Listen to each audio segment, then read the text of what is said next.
नीलाञ्जनसमाभासं रविपुत्रं यमाग्रजं छायामार्तण्डसम्भूतं तं नमामि शनैश्चरम्।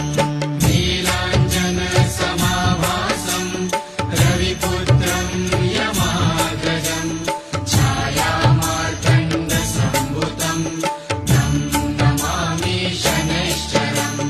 नीलाञ्जनसमाभासं रविपुत्रं यमाग्रजं छायामार्तण्डसम्भूतं तं नमामि शनैश्चरम्।